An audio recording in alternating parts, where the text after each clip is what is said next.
sort of what this game has been about since the very beginning for us, has been delivering the massive scale, epic warfare gameplay without sacrificing any of the moment-to-moment FPS action to be able to do it. And those of you who played the game have, I think, really gotten a chance to see that in action and see that promise kind of being fulfilled. But what we haven't talked about a tremendous amount so far is what makes the game into an MMO. What kind of persistent elements are there? What sort of strategic elements are there that really give that game, give this game depth beyond just the moment-to-moment gameplay? So we're going to talk about that a little bit today. While we're actually showing you this mission that you guys are going to get to check out later. So Adam's going through right now, and he went to a vehicle terminal. This is how in the game you acquire a vehicle. So you can see here that there's a huge range of customizations that he's able to get. And we're going through some visual customizations right now. Later on, we'll go into the store and talk a little bit about how these are acquired. But as a free-to-play game, one of the things that's been really, really important to us is making sure that we draw a distinction between the things that you've been paid for and the things that you can earn through gameplay. Can you hear? Is it really too quiet? Let me switch over to this other one and see what's better. Is this one better? Is it the same thing? Yes, I think it's turned up all the way, but we're not talking about voice and videos or better. Sorry. Can you turn it down a little bit out?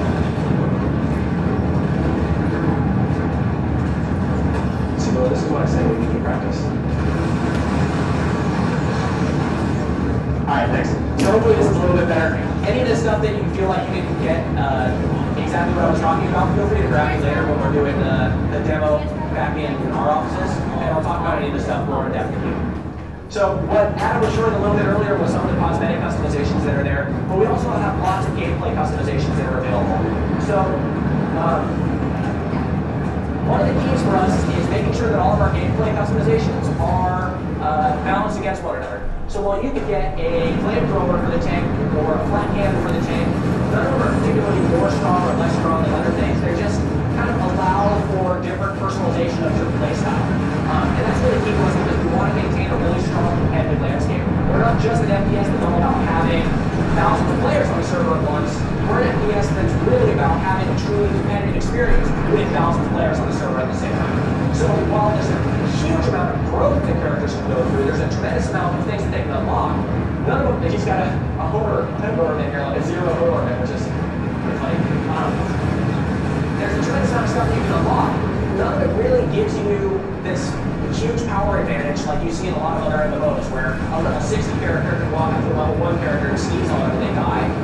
We want to maintain kind of about a 20% difference between the most powerful character can be and the least powerful character. Now, obviously, if you're in a tank, you're going to be a lot more than 20% more powerful than a dude just standing in front of you. But all of these things are situational. Sometimes an infantry character is a lot more powerful than a tank, just totally depending on what sort of strategic situation they're in. So anyhow, I'm going to kind of do a little bit of play-by-play here, I guess, but you can see that Adam's gotten out of his tank, and he's now running around as an infiltrator. Infiltrator is one of 6 different classes that we have in the game. Each one have their own unique roles to fulfill within the game. They have their own unique weapons they can unlock, their own unique abilities. He's playing his infiltrator right now as a sniper, which is one of the roles that you can play, and he has a squad mate that doesn't know they're not standing in front of the sniper, I guess. But you can also play this character as a very stealth-oriented character, where, like we saw in the trailer, you sneak into an area and you just stab guys instead. So I'm trading off the ability to bring a big sniper rifle with me for the ability to have a more effective cloak. So all those sort of things really let you tailor your gameplay style. And you're going to hear me talking about that a lot because it's really critical to us. We want players to be able to get into this game, find the role that fits them the best, find a group of players that use those roles, and really be able to play it exactly the way that they want. One of the things that's really amazing about Planetside as a game, I'm talking about the original Planetside, is it just celebrated its 9th-year anniversary. That's good. So, as you can see, one of the methods that we have in the game for getting back into the game is squad spawning via a drop pod. And you can use that drop pod very effectively to destroy other stuff, although there's a bit of a sacrifice involved in doing it too. So that was a pretty cool example of doing that. Good job, Adam.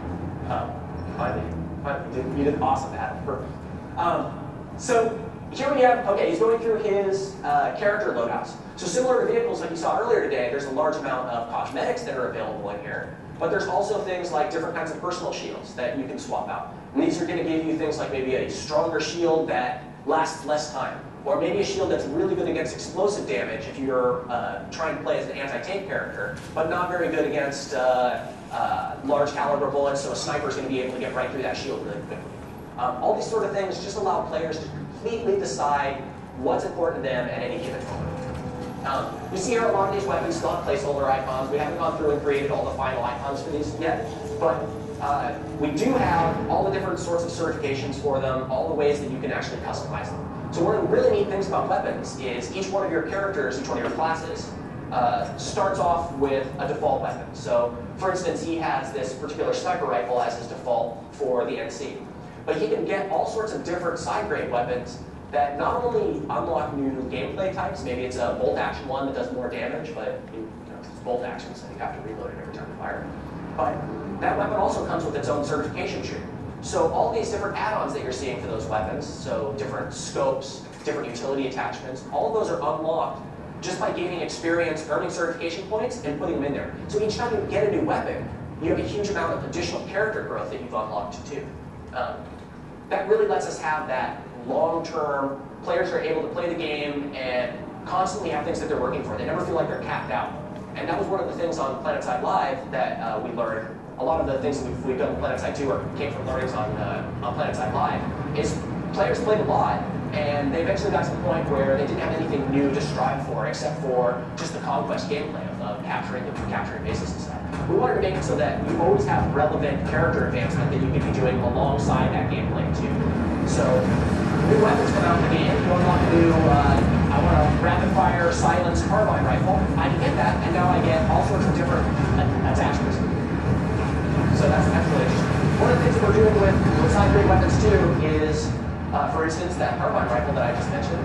You might be able to have 10 different carbines as a TR light assault character. And each one of those is going to have access to different types of attachments.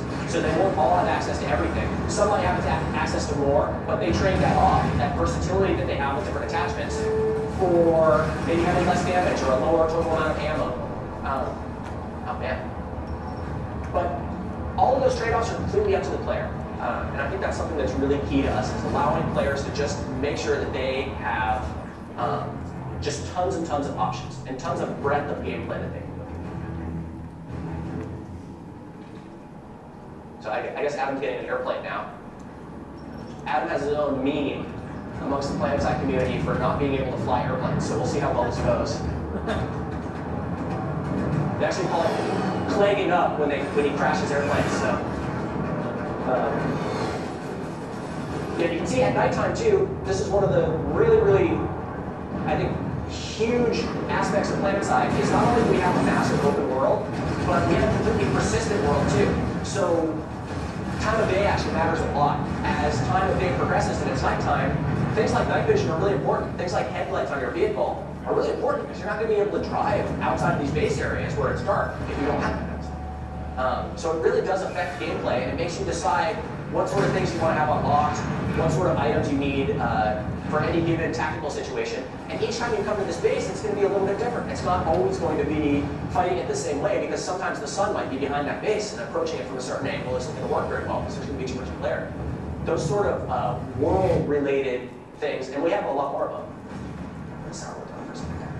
Those sort of world-related things are something that we're really putting a lot of emphasis on and adding a lot to, is making these battles feel really dynamic, and the areas that you're fighting in feel really changing. So you're never fighting the same thing twice. One of the things that we're going to be adding post-launch, for instance, is a weather system that allows us to do things like have sandstorms come in. And when the sandstorm comes in, your minimap might not work as well. So you have a really distinct gameplay functionality that's changing just based on the state of the world. Should have stopped playing, dude. Doing good at playing. So we can see now that he's actually inside of Var. Capturing these bases is sort of like a conquest gameplay. So if you're familiar with conquest games like Battlefield 3, for instance, this map is about the size of what you'd expect to see in a Battlefield conquest game. It's actually fairly large. If you can get to a safe spot, pop open the map really quick. Yeah, good luck. your homies following you there. So you guys can see here that the area that he's in, can you zoom in just on that one region? this area that he's in right here is a fairly huge area. This whole map is 8 kilometers by 8 kilometers, so 64 square kilometers of gameplay space. And it's completely non-instant, so if you were to hop into an airplane and fly from one corner to the other, there's nothing stopping you from doing that. He can be participating in multiple battles. He can be, as a Galaxy pilot, ferrying players from one area to another. And so capturing this base isn't just about flipping these tiles over either. When you capture this base, not only do you earn resources from that base for the moment-to-moment actions of capturing the base, but once you hold this base, it belongs to your empire, and you continue to earn resources from it until someone comes and takes it back. Those resources are used for things like unlocking new side-grade weapons, or buying new grenades, or getting vehicles from the vehicle terminal. So resources have a really important strategic gameplay sense because you can go and deny resources to your enemies too. If you decide that a certain type of enemy who has access to a certain type of weapon on their vehicle is just too powerful, well, that's okay. There's things that you can do to make it so that that weapon isn't available to your enemies anymore. You basically can deny that resource by going and capturing the bases that yield that resource, and then deplete your enemies from being able to acquire the vehicle attachments. So that's a really kind of unique aspect of Planetside that not a lot of other games have. This strategic metagame that really allows you to affect the moment-to-moment gameplay. See how this works. But he can log in. I can go log in right here.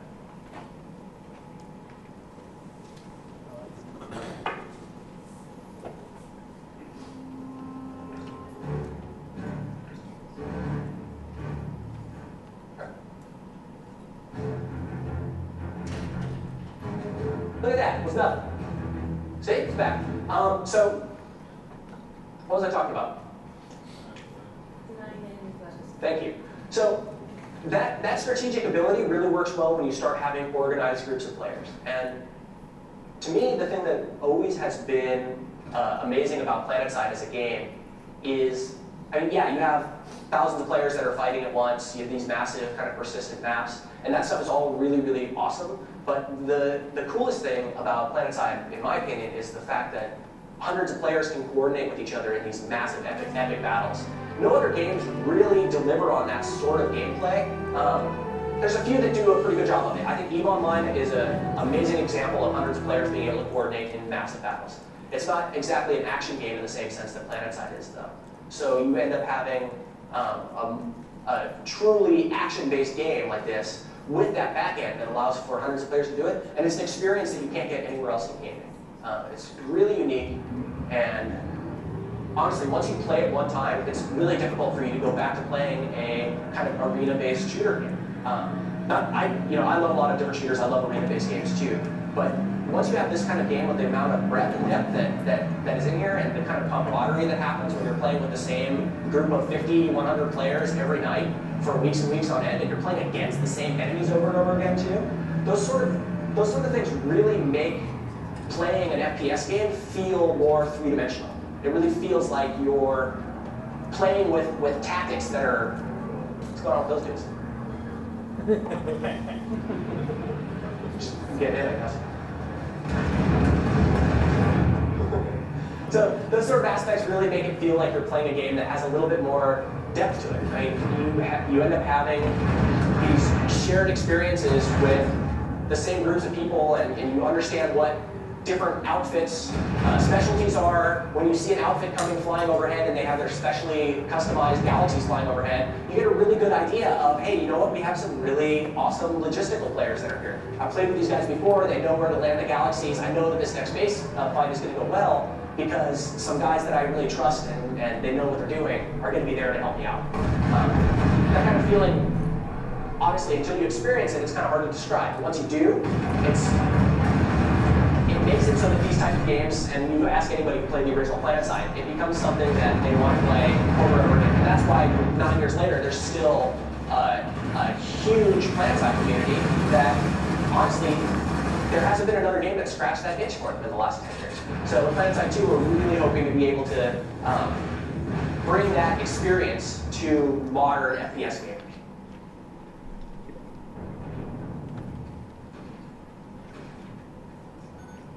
So we have some disconnected players here and stuff.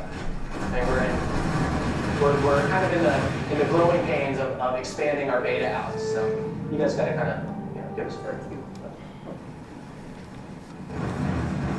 So you can see here, like that kill screen is another place where we're doing things like reinforcing enemies. So you get to see that guy who killed you.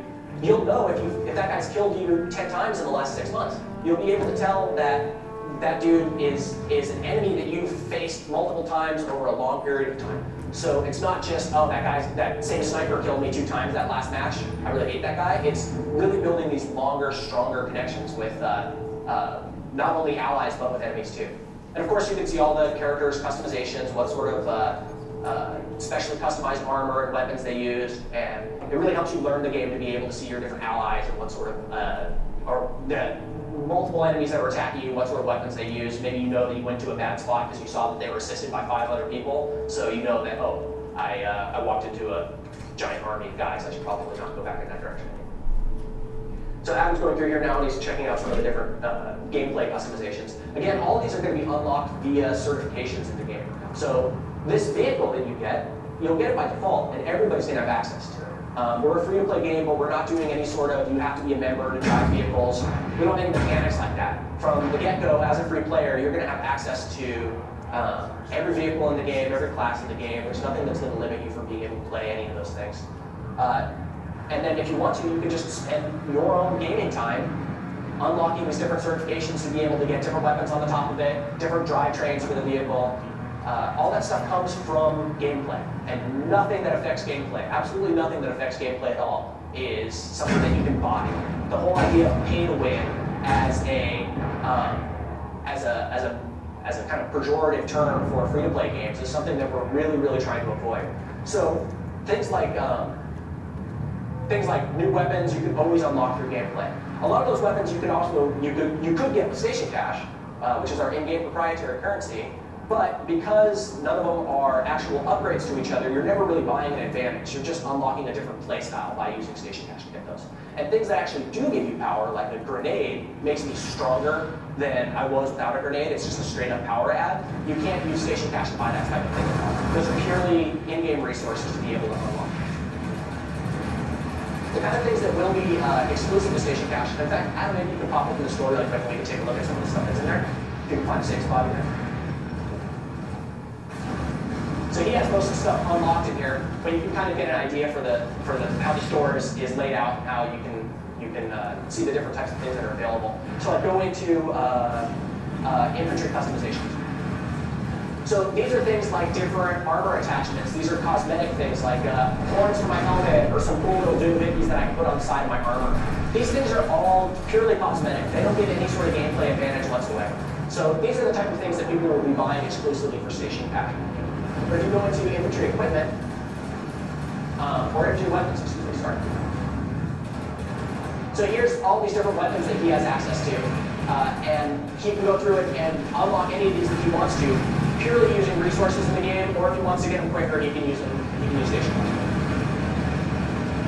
So we're planning on having probably around 75 or so weapons at launch for each one of the factions. That's infantry weapons only. Vehicle weapons is probably going to be about 40 to 50 vehicle weapons for each one of the empires. Different vehicles are going to have access to more weapons. The transport vehicles will have fewer weapon choices than a tank, for instance, which is all about having weapon choices. But they're all going to have a huge amount of certification growth that they can do, and a huge amount of customizability that they can do within them.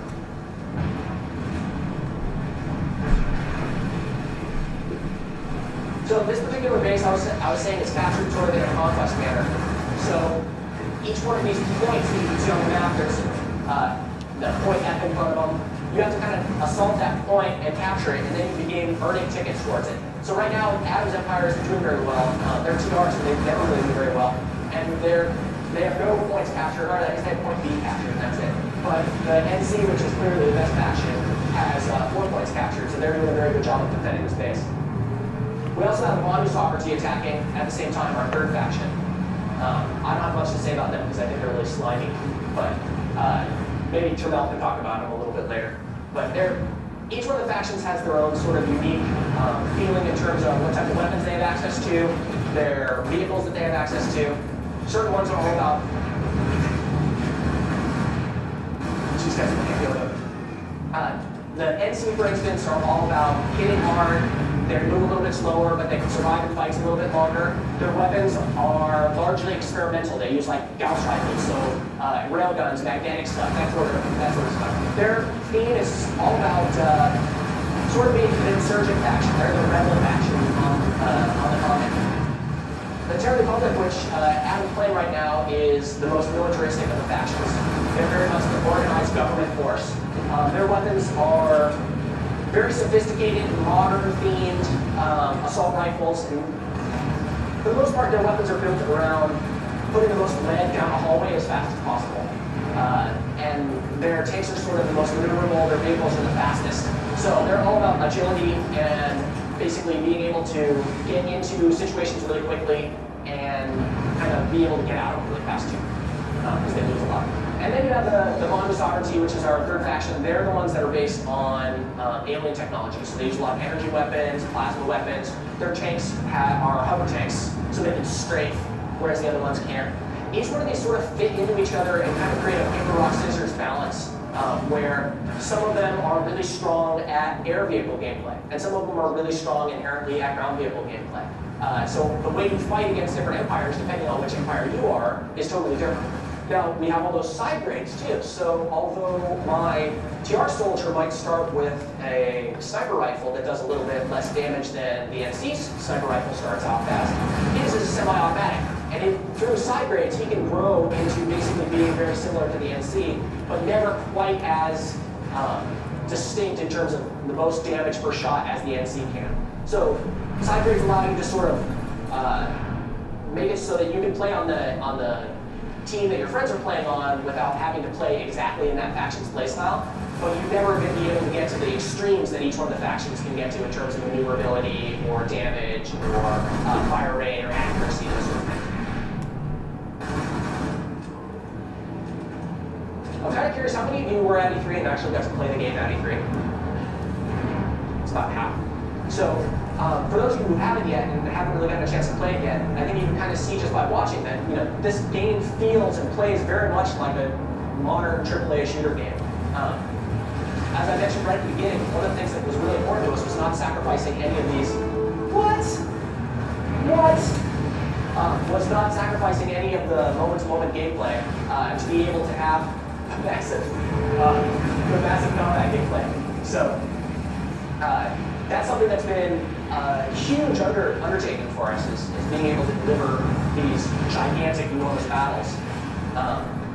But it's really paid off, because now we have a game that feels like, to anybody who comes and picks it up, it feels like every FPS game that they ever played except for gigantic. And then once they get under the hood a little bit, they realize that there's this massive strategic depth and the ability for you to have all this personalization and customization, squad-based mechanics, outfit-based mechanics, and leadership stuff all built in. So going a little bit further about things like player coordination, we have an outfit system. This is our equivalent of guild. It's as robust as you would expect to see in any of today's MMORPG games. So it really allows players to create their own ranks, their own permissions, coordinate. It has built-in voice chat. So our squads also have built-in voice chat. So you can just join an outfit and immediately be in voice over IP. You don't have to go to a specific server for them to talk to them or anything. The outfit leaders can set up different permissions for who can talk, if only officers can talk. You can create multiple channels for all that sort of stuff. So it's a really in-depth and really robust outfit system. You can also customize. So like, I want to have my outfit look a certain way. Outfit uniforms, there you go. So you have all kinds of different outfit customizability that allows you to really make sure that your outfit looks distinct and stands out from other people. That's something that's really important to us too, is if you see these guys coming, you kind of know who they are and what they're all about. If it's a Liberator group, he's flying a Liberator gunship here, you'll really get a good feeling for those guys being really professional Liberator guys, because you know that this outfit really specializes in that type of gameplay. The Liberator's not as exciting when there's not a gunner and they're firing a massive cannon on the bottom of it. That's just showing off. This is why he's known as like the guy who can't fly. Excellent work. Excellent work. Another thing that we have here besides the outfit level is sort of one step down from that is platoons. Platoons are groups of squads, essentially, that are able to coordinate on a larger scale. And then we have squads, which anybody who plays any kind of shooter should be familiar with, or if you play MMOs, it's very much similar to a group. This is a small tactical group that is, you can spawn with your squad leader, but one of the things that sets our squads apart is we actually have a squad leader as a certification tree too. So if you have a squad leader who spent a lot of time in leveling up squad leader abilities, he's going to be able to do a lot of really cool things that make your squad better, like that squad spawning mechanic. You don't have access to squad spawning just by default if you join a random squad, but if your squad leader is unlocked squad spawning as an ability, now suddenly you have this really cool way to enter the world to quickly get back into combat. And other squad abilities are going to allow them to do things like create squad waypoints that fighting in the vicinity of those waypoints gives you bonus experience. So you could put a waypoint for something like, I want to have a tank support here, and players who bring tanks in are going to be able to gain additional experience in there. That's one of the things we call the mission system. The mission system is a really important way for players to be able to coordinate easily without necessarily having to be in an outfit, without necessarily having to have spent months playing the game to be able to figure out how to play these massive battles. All you need to do is look for a mission that exists. I'm surprised you got your weapons are not really well suited for taking out Max. Max is another one of our classes. This is a really iconic class from the original Planetside. So he has two different weapons that he can put on each arm, and right now he has an anti-infantry weapon on his left arm and an anti-air weapon, like a flat cannon, over on his right arm. So fighting against something very armored like this tank that's in front of him, or that Max, isn't going to work very well because it doesn't have any anti-vehicle weapons in there. But he managed to pull it off. So the mission system, going back to that, basically allows us to say if you need to be able to get something like a Galaxy, which is our transport ship, to a certain area, a squad leader who's unlocked these different abilities to create missions can select a transport logistics mission, place it there, and anybody who's signed up in the world for looking at transport missions because they want to know something they can do right now that's valuable in their Galaxy, is going to be able to go on the map and see that mission and that it exists and just fly over there and know that they can do the thing that they want to do and be useful right there.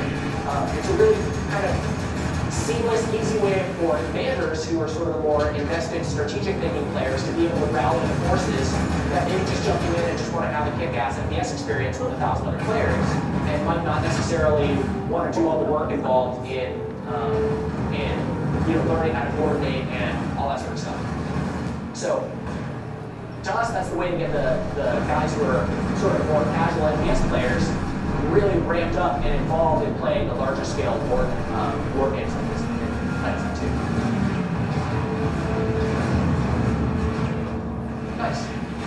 You can see we have mechanics like reviving. We have medics, which is one of our classes. They have access to multiple different types of healing methods, whether they can heal an entire squad at once or whether they heal directly at once. And each of those has, again, different trade-offs. So depending on your play style, depending on your squad, how you want to play, you have just the ability to play exactly the way that makes sense for the situation that you're in.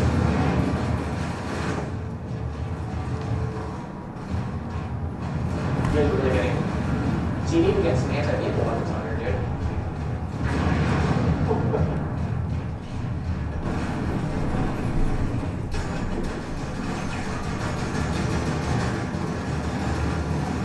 Nice.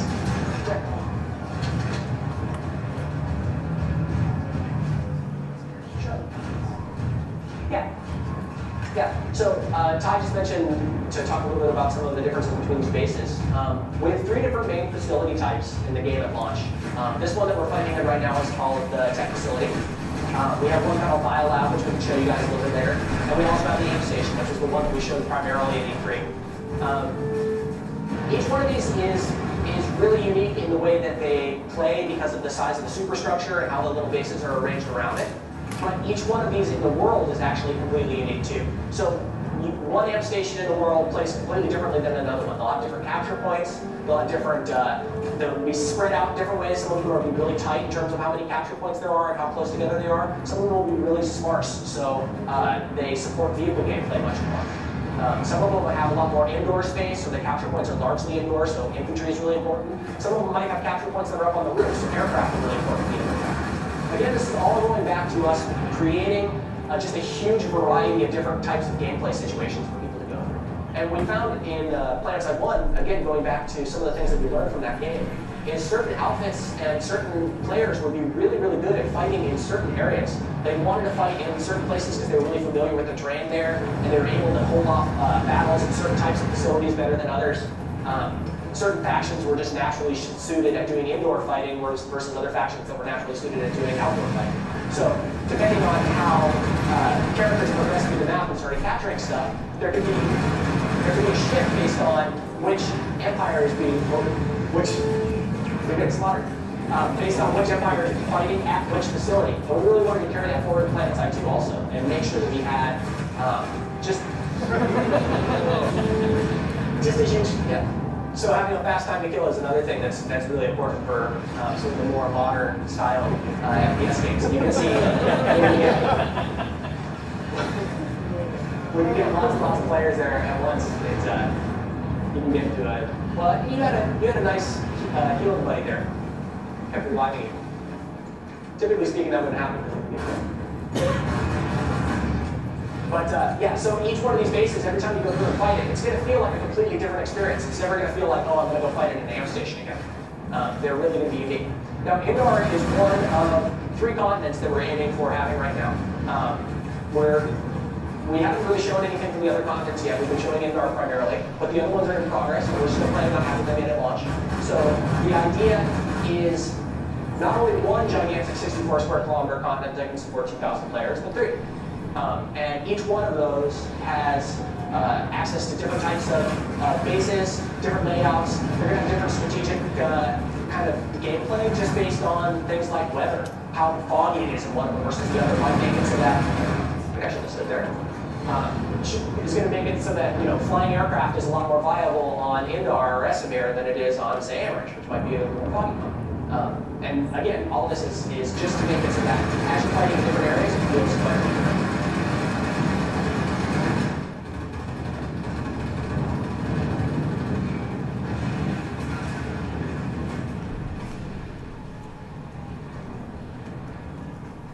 How you guys doing on the space capture? It's disasters.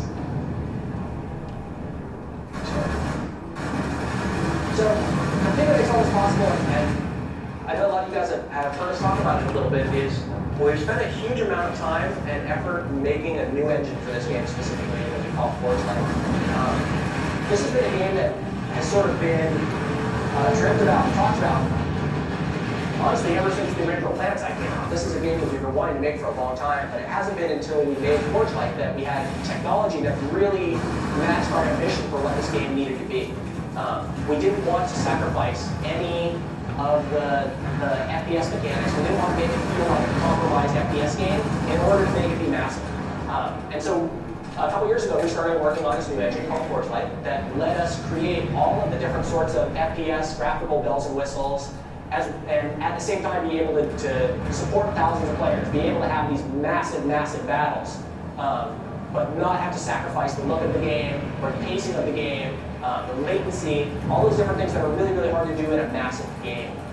So this has been a really big technological achievement for us to be able to create this engine and be able to have it work in this game, and we're really proud of it. And honestly, it's a really incredible engine. And those of you, I think you guys saw order outside a little bit. I was talking, so I wasn't paying too much attention. But some of the lighting effects that are available in here, some of the different high detail on the character models and on different vehicles, things like that. The amount of detail that's there is enormous. One of the things that's really amazing about it is that we're not even in the highest detail settings right now, or lighting settings or anything. We built this engine to be really future-proof. There's settings in this game that you can turn on right now that will drive the best systems in the world to a complete halt. And we're doing that intentionally because we want 10 years from now this game to still be able to look really good. So when new video card technology comes out, we're going to be able to take advantage of that in Planetside 2 right away. But I I think one of the critical pieces is that as a free-to-play game, we didn't want to make a game that just required you to have the best computer in the world either. So, we still have a lot of optimization to go, and we're still figuring out exactly where our minimum system specs are going to be. But one of our goals is to make sure that this game doesn't just run on the biggest behemoth computer in the world. We're looking back a couple of years right now. We have lots of different systems that we're testing that can all run the game. And we'll be talking a lot more about system specs and what sort of minimum specs are going to be required when they run. But it's definitely one of our goals to make sure that the game is as accessible as possible to as many people as possible.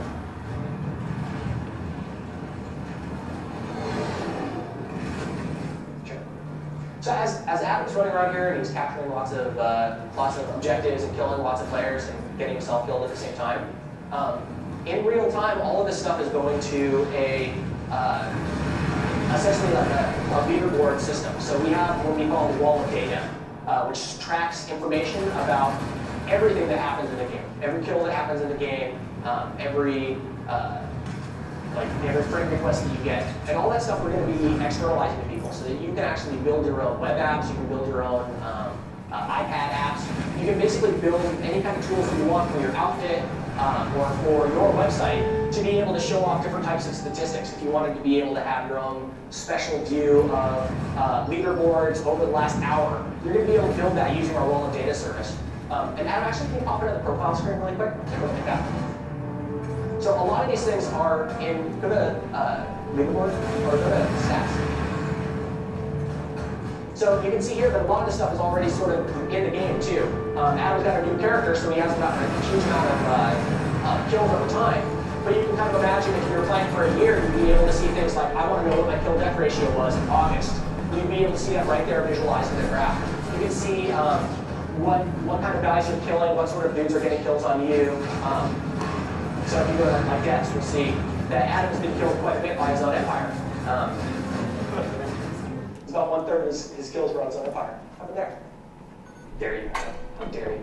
But those sort of statistics are another thing that's really important in an MMO game, because I want to have kind of historical context for how I've grown as a character and what sort of things I've done. Maybe I unlocked a new weapon, or I decided I wanted to stop playing aircraft and play as tanks back in February, and now I can see that, oh, my kill-death ratio has gone up quite a bit since I started playing as a more tank-focused guy. Those sort of things are really, really neat, and honestly, the promise of it is being able to externalize that data to you guys. So you guys and all the guys out there who want to make their own apps, want to make their own websites and web apps and stuff, are going to be able to really easily do that. You guys can see a little bit later too, we have the iPad app that actually plugs right into the game. More than just showing you the stats on your character, it has real-time updates for things like being able to see your current conquest information, what bases I've captured, what areas I've captured within the world, so you can really get a good tactical rundown on what's happening in the game world while you're sitting at work. And then you can flip over to the other tab on the thing and just really quickly go right in the voice chat and say, hey guys, we're losing this base and so-and-so. I need you guys to log in right now and go capture the base. And people who are on their iPhones and all over the world are going to be able to get that message because it's all going to be going through that our in-game voice chat. So if you have the app installed, you're going to be able to communicate whether you're in the game or not.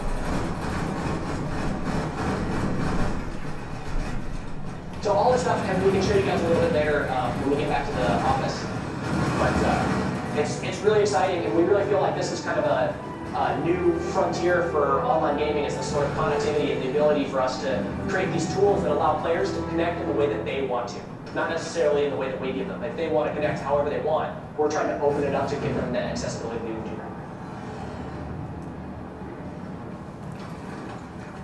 How are we doing on time? Sure. Okay.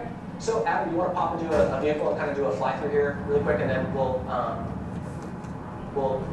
kind of open it up to if you guys have anything specifically that you've been wondering about or wanted to ask about, or anything specifically that you want to see in the game right now while we have it up.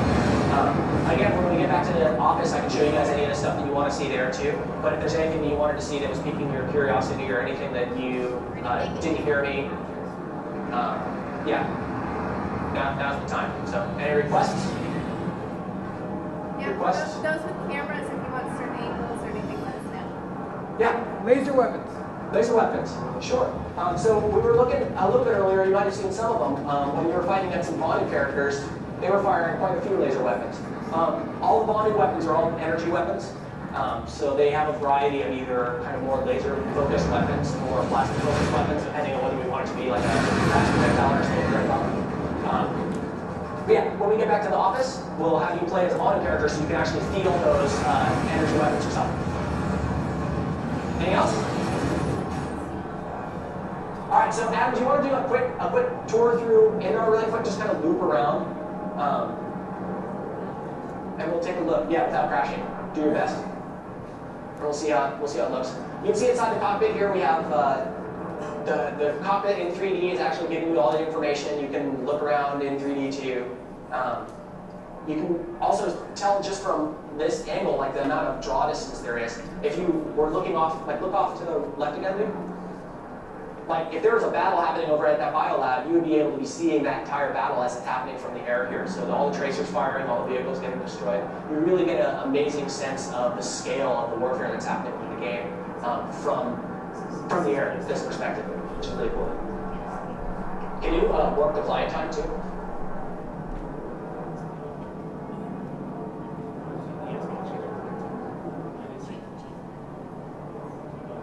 To what time?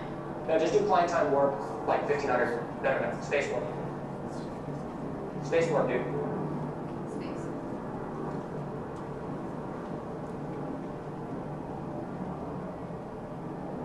So depending on whether we have it on the client, on this client or not. Yeah. So you should be able to start seeing that the time of day is shifting here as I'm cranking up. All right, I guess this command's not available on this client. So we can show you this later. But oh, did you? Let me see it again. Oh, get rid of that one.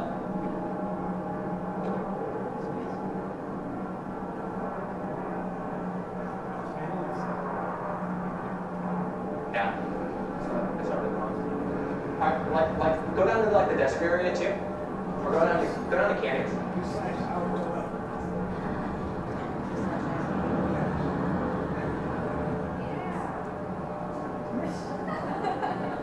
But I wanted to go through the work. I guess you want the work command on here. So this continent, rather than just being sort of like the same old thing, as you fly through different areas of it, it actually ends up looking quite a bit different. And different landforms sort of give you access to different tactics too. This area we're going into now, this lowland desert area, is really designed for more vehicle-focused warfare. It's a lot more open than the canyon area, which we'll show last. That highlands area has a lot of tree cover, so infantry characters can kind of run from tree to tree and be safe from air vehicles a little bit more. And get in some of those dense little pockets of trees, and ground vehicles aren't going to be able to get them as easily. So each one of these areas, besides just looking really cool and kind of giving a different vibe to how the area feels, they all have kind of a unique aspect in terms of gameplay too. You'll notice that the sky kind of shifts a little bit here as we fly through it. This is one of the things that we're still cleaning up is the sky file transitions between each one of these areas. But by the time we ship, these will all be really, really clean transitions going through it. So Adam's flying around this whole continent without any sort of loading, without any sort of, pausing in between it or having to bring up a menu to go from one location to the other. It's just completely open. Any battles that are happening anywhere on the world, he can just participate in. So if he happens to be flying over something that looks cool, he can provide some air support down there if he wants on the way to some other battle.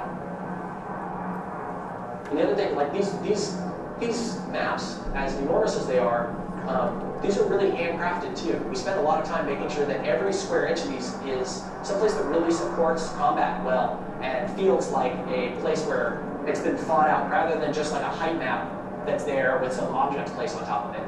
As you go through these canyon areas, they're really designed so that infantry characters can be up above vehicles that are going down below, set up traps for different kinds of vehicles. And honestly, that's something that, on the scale of the map, having a 64 square kilometer map, having these sort of really handcrafted areas is super challenging. So it's been really gratifying to actually see that coming together. And now that we're starting up our external beta tests soon, it's going to be really cool to be able to. Aw, look at that! Good work, Adam. Good work.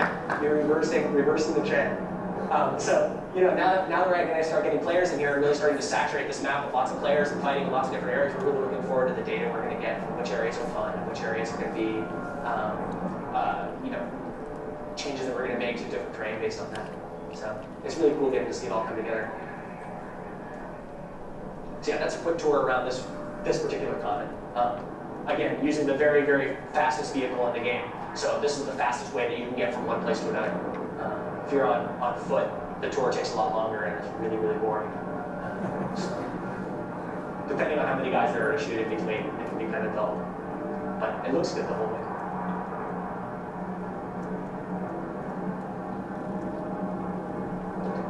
So that's kind of an overview, not only of the game and some of the meta mechanics, but also the stuff that you guys are going to be playing later.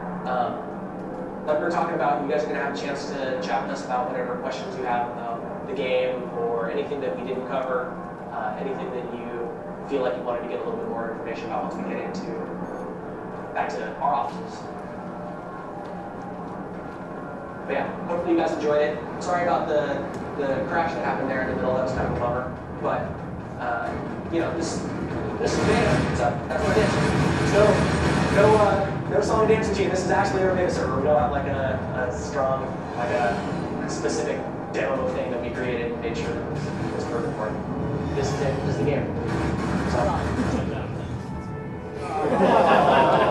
that note. Good work, Adam. All right, anyway, so thanks you guys for coming. I'm looking forward to being able to talk to you guys back then. I hope you guys are looking forward to actually getting to jump in and play the game once we get back to the SOE headquarters.